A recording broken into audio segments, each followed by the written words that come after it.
The Home Guard were issued with mostly First World War weapons. This is the P14. This was supplied to Britain during the First World War by the Americans and made by the Winchester and Remington companies. But they did also convert some Martini Henrys to 303. But during the war, my father was a farmer, so he wasn't allowed to go overseas. He was in the Home Guard, and he told me he was issued with a Canadian Ross rifle from the First World War. But he also did tell me that when he was on manoeuvres once and practicing with the army, he did get to use a Thompson submachine gun. Now, the Home Guard, they wore the battle dress blouse and trousers like the army, but their equipment would be a mixture of webbing and leather. The leather would be in light brown, like these anklets here, but then just the rest of it was just a mixture of all sorts. Then we have the brown leather belt and the two special ammunition pouches. These are quite rare. They're quite hard to get hold of these. I think I did mention them on another video where when they were making the TV series Dad's Army, they couldn't find enough of these pouches, so what they did, they used the binocular cases for officers, because there was, after the war in the 60s and 70s, there's lots of them around for some reason. Now, the battle vest jacket belonged to my father during the war, also his side cap, and the trousers on these as well. I bought these on eBay, but the chap I bought them from said they were his father's, and he was in the Home Guard as well, so the jacket and the trousers did actually belong to people who served in the Home Guard during the war.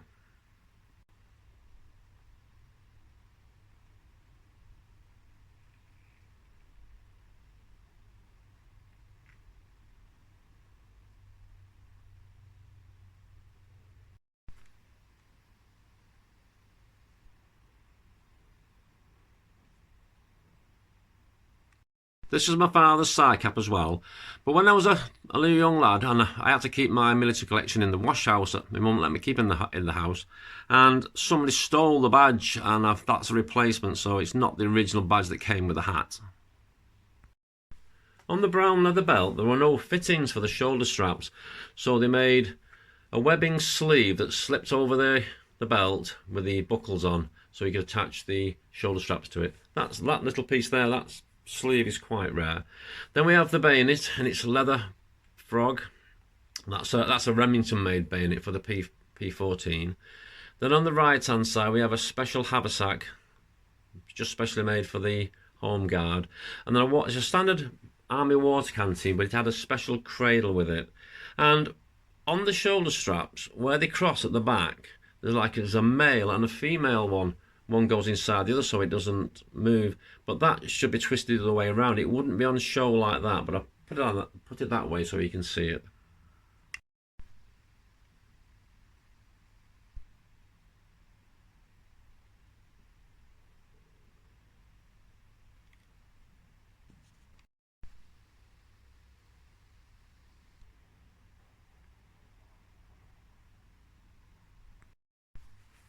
As I said, my father was in the Home Guard during the war, but because of the TV programme Dad's Army, I think he was a bit embarrassed by it, because the programme made them all out to be a bit of a joke. But it wasn't a joke. When the war started, he would be about 22 years old, and as I said, he was a farmer. He was a vegetable farmer, so he'll be working 60 to 70 hours a week. Then in between, he'd be going on training exercises. Then at night time, he'd be guarding the bridges over the Manchester Ship Canal and guarding the local weir. So it wasn't a joke, it wasn't fair really. And during the war, at least 1,200 Home Guard personnel died on active service, because when the bombs were dropping at night, they were out there, they were guarding all those places. And if the Germans had landed, well yeah, they wouldn't have been able to do much against hardened, experienced troops, but they would have done what they could. They would have done their bit to try and stop them. So it just wasn't fair, really, the way he felt about it. At the start of the war, the Home Guard were called the Local Defence Volunteers, and this is their uniform. It's just an arm badge. That wasn't my father's. I bought that earlier on, but these belong to my father. That's the same again. It's got some stock numbers and inside. There's a stock number there, and some name, I don't know if that's the maker or not. And then it looks like, see, I only found these after he died, so I couldn't ask him about them. It looks like even before he's got the uniform, the name was changed to Home Guard, so they just stitched that onto their armband. And this is a photograph of him. The guy on the right hand side, that's my father, and that's him with his brother and his two sisters. That looks like they've got the denim battle dress uniform on there. And there's another one, there's a group photo, my dad's on there somewhere. You've got Captain Mannering in the middle and Sergeant Wilson. And there's at least 4 other men on there that I knew, and they were all farmers, so they were all working long hours then, being in the Home Guard. And also after he died, came across these. This first aid for fighting men. Then you've got anti-gas, what to do in a gas attack. And there's his registration card. And the Home Guard was stood down in December 1944, because after D-Day they weren't going to be needed anymore, so they were stood down. And there's a letter from Buckingham Palace from the King, thanking him for his service, loyal service. But one minute you get a thank you for being your loyal service, then they get a letter like this. Because of the stand down, they had to return all their bits of equipment on a certain day, on the 9th of November 1944. And it says on there, if you know any deficiencies, they would have to pay for any item they didn't send back. And all these items ticked off.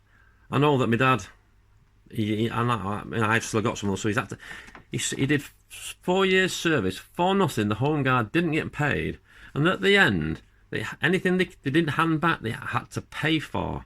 What a diabolical liberty! And when you look at this, have a look at the prices. A steel helmet in 1944 cost 9 shillings and sixpence, and you could have bought a battle dress blouse for £1 and sixpence.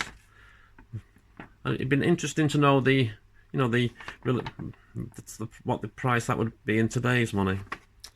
And also during the war, when on the farm, they had lots of German prisoners working, and the weird thing about that is, if they'd have met each other in Europe, they would have killed each other. And yet, over in England, when they were working together, they made friends, and they stayed friends with all of them forever.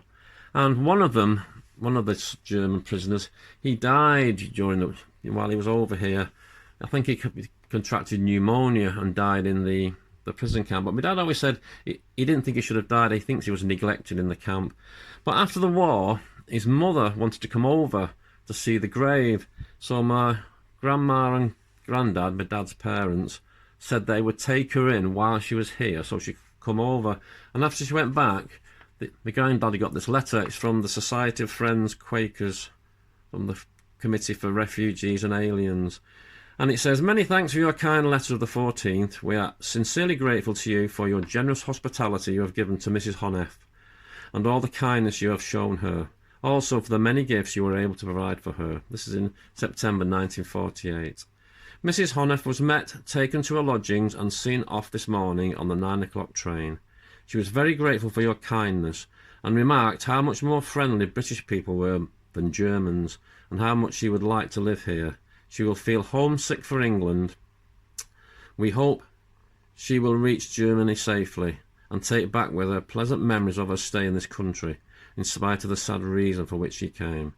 Without your help, Mrs. Honeth's visit would not have been possible. May we thank you again on her behalf for all you have done for her." Like, if anybody's out there watching whose name's Honeth in Germany, the guy who died was called Peter Honeth, and he's buried in our local cemetery. If anybody out there, any family or relations from Mrs. Honeth, if you want to get in touch with me, it'd be nice. It'd be nice. I'll leave that with you. This is the bayonet for the P14. It's still in its American scabbard. Those are the clips there that the Americans used. And it's got the markings there. I think I can make it out now. And there's a date there, made in 1917.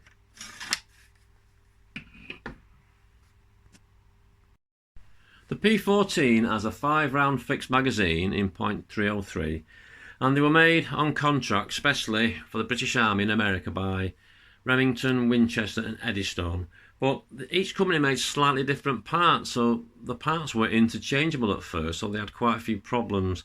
And the main use for these in the First World War were for sniper rifles, because they weren't very accurate, and then a lot were used for training as well.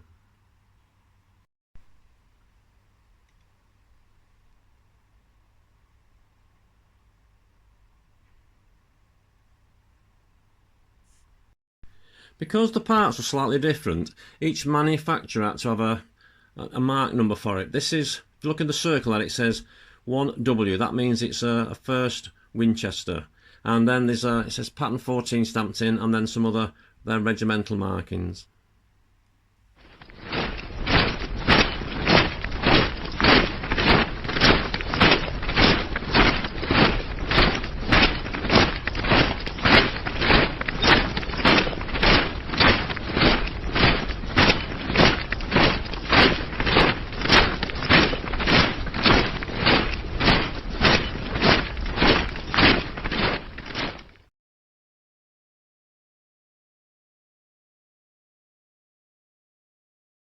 With war looming as early as January 1938, the government were calling for volunteers to join the Auxiliary Fire Service, that's the AFS. And by August 1941, they reorganised it again to the National Fire Service, the NFS. And during that time, they had volunteers from all walks of life, young, old, and women as well. I think there was about 70,000 women were in the National Fire Service during the war. And after the experiences of the Blitz, the firefighters were known as the heroes with grimy faces. And also in London, they had boats on the Thames called fireboats. There's an endless supply of water and really handy for putting out fires in the dockside everywhere. And one of the boats there was called the Massey Shore, and it became famous during the evacuation of Dunkirk. It made 3 trips back and 2 to France and rescued 500 troops. And at its peak, the National Fire Service had 370,000 personnel. And they all wore the same uniform, and the badge on the side with a number, that's the divisional number. If it was in England, that's for Rotherham, and if it was in Scotland, that's for Edinburgh. And then they would always wear a steel helmet. On this one, it's got a special waterproof neck piece that just fits onto the rim of the helmet.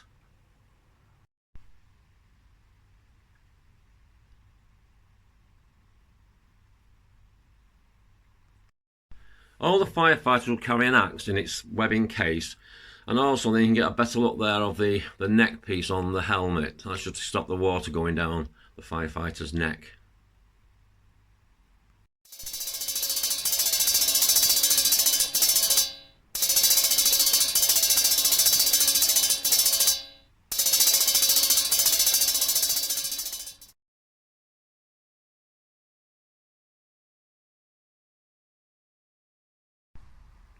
In September 1939, the ARP was formed.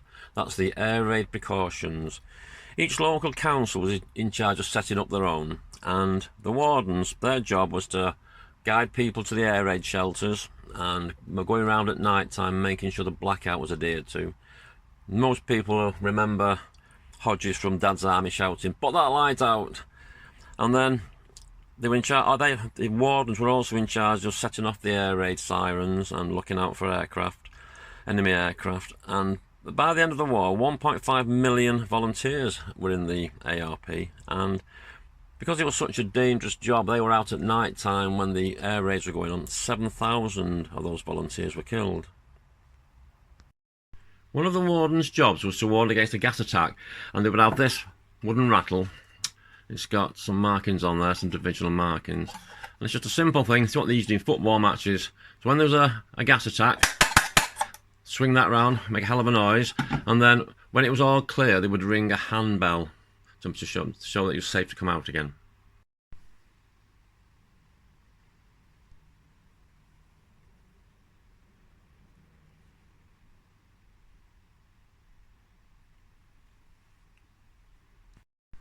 There were lots of different people helping out during the war. This one's from the Civil Defence, and the M on the front, that stands for messenger. That would probably be a young lad, somebody who's a bit fit and can get a bit of a move on.